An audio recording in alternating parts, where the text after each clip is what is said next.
Hoy vamos a contar la historia de un gigante de concreto y acero en la costa de Venezuela. Se llama Planta Centro y en teoría debía ser un pilar de energía para todo el país. Pero su historia es en realidad una paradoja fascinante sobre la enorme diferencia que hay entre construir algo y la tarea, mucho más compleja, de mantenerlo con vida. Para entender esta paradoja, vamos a recorrer 6 puntos clave. Primero, vamos a conocer a este gigante en la costa. Después, entenderemos cómo funciona, para luego meternos de lleno en el abismo que hay entre su potencial y su realidad. Analizaremos su conexión vital con la represa del Guri, veremos cómo su estado pone bajo presión a todo el sistema y al final cerraremos con la gran lección de ingeniería que nos deja todo esto. Así que empecemos por el principio. Viajemos a la costa venezolana para conocer esta estructura inmensa. Miren, es que con solo ver esta imagen, uno se da una idea de la escala, ¿no? Esto no es una simple fábrica, es un verdadero coloso industrial. Antes de entrar en los números y en los problemas, es importante sentir su tamaño, su presencia y la enorme promesa que representó en su momento. A ver, repasemos los datos básicos como para tener una ficha técnica rápida. Está ubicada en Punta Morón, en el estado Carabobo, y es operada por la estatal Corpoelec. Pero, ojo, el dato clave aquí es este. Fue concebida para ser el complejo termoeléctrico más grande de Venezuela. Se terminó de construir por fases hasta 1985 y era sin duda una pieza fundamental del rompecabezas energético del país. Muy bien, pero ¿cómo funciona exactamente esta bestia? Vamos a desglosar el proceso por el cual convierte combustible en electricidad, de una manera bastante sencilla. El proceso es un clásico de la ingeniería, pero a una escala monumental. Primero se quema combustible como fuel o gas para calentar agua en una caldera gigantesca. Ese calor, claro, crea vapor a una presión altísima. Luego, ese vapor se dirige con una fuerza tremenda para hacer girar las aspas de una turbina enorme. Imagínense un molino de viento, pero movido por vapor. Finalmente, esa turbina en movimiento hace girar un generador, que es el que transforma esa energía mecánica en la electricidad que usamos todos los días. Ahora, lo interesante de esta imagen es que nos saca del diagrama teórico y nos mete de lleno en la realidad. No son 4 pasos simples, es esta red increíblemente compleja de tuberías, válvulas y máquinas, donde cada pieza tiene que funcionar en perfecta sincronía. Y como vamos a ver, es justo ahí, en esa complejidad, donde empiezan los problemas. Y aquí es donde la historia da un giro dramático. Vamos a explorar la enorme brecha que existe entre lo que esta planta fue diseñada para hacer y lo que realmente termina haciendo. En los papeles, Planta Centro era un monstruo energético. Fue diseñada para generar 2000 megavatios. A ver, para que tengamos una idea clara, eso es potencia más que suficiente para alimentar una ciudad grande. Era la promesa de un poder casi ilimitado. Pero de la promesa pasamos a la cruda realidad. Durante periodos muy largos, su producción real se ha desplomado a menos del 30%, a veces incluso por debajo del 20%.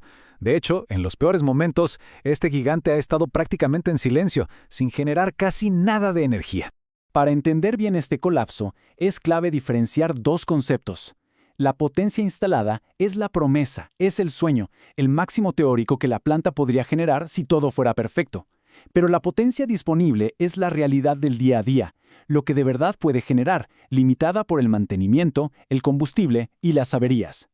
En el caso de Planta Centro, la brecha entre la promesa y la realidad es simplemente abismal. Ahora, para entender por qué todo esto es tan grave, tenemos que alejar la cámara. Hay que ver el panorama completo, porque Planta Centro no opera en el vacío. Es una pieza clave en un delicado equilibrio energético nacional. La mejor forma de entender su propósito es esta. No hay que pensar en ella como la fuente principal de energía, sino como el gran plan B.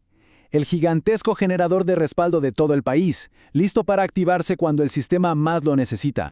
Y esta imagen lo ilustra a la perfección. A la derecha tenemos la majestuosa represa del Guri, una maravilla hidroeléctrica que genera más del 60% de la electricidad del país. A la izquierda, la potencia industrial de Planta Centro. Guri era la fuerza de la naturaleza, Planta Centro debía ser el respaldo de la ingeniería humana.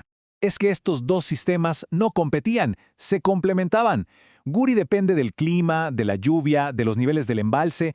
Planta Centro, en cambio, depende del combustible. Guri proveía la energía base, la carga principal, y Planta Centro tenía que asegurar la estabilidad y el respaldo, sobre todo en épocas de sequía.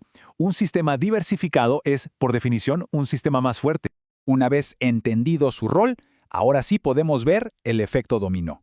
Porque cuando el plan B falla, las consecuencias se sienten, y muy fuerte, en todo el sistema eléctrico nacional.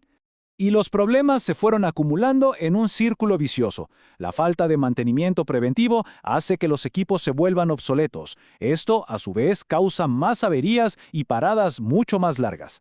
Si a eso le sumamos las dificultades para conseguir combustible y la dependencia de repuestos importados, tenemos la receta para una tormenta perfecta de problemas operativos. Y este es el punto crucial. Cuando tu plan B, tu respaldo, se desmorona, todo el peso del sistema recae sobre la fuente principal. El país, en la práctica, pierde su red de seguridad energética. Este gráfico, aunque sencillo, muestra un desequilibrio peligrosísimo. La dependencia del Guri se vuelve casi total, la barra se va a las nubes. Mientras tanto, el aporte de Planta Centro es mínimo. El sistema queda peligrosamente expuesto a una sola fuente, y cualquier problema allí, como por ejemplo una sequía, se convierte en una crisis nacional. Entonces, después de todo este recorrido, ¿cuál es la gran lección que nos deja este gigante oxidado? Es una lección que va mucho, mucho más allá del acero y el concreto. Esta frase, que se extrae de los análisis técnicos sobre la planta, resume toda la historia a la perfección. La energía no es solo la capacidad instalada, no es el edificio. Es el proceso constante de operar, alimentar y, sobre todo, mantener ese edificio día tras día, año tras año. En definitiva, la lección es esta. Un proyecto tiene un inicio y un fin, como fue la construcción de la planta. Pero la infraestructura, y en especial energética, es un proceso continuo, un compromiso a larguísimo plazo. Construir Planta Centro fue solo el primer paso de un viaje que, como hemos visto, necesita atención y recursos constantes para no detenerse. Y cerramos con una pregunta para la reflexión. El caso de Planta Centro nos obliga a pensar más allá de la foto, del acto de inauguración. Nos exige planificar la vida útil completa de nuestras obras más importantes, asegurando no solo su construcción, sino también, y quizá más importante, su futuro.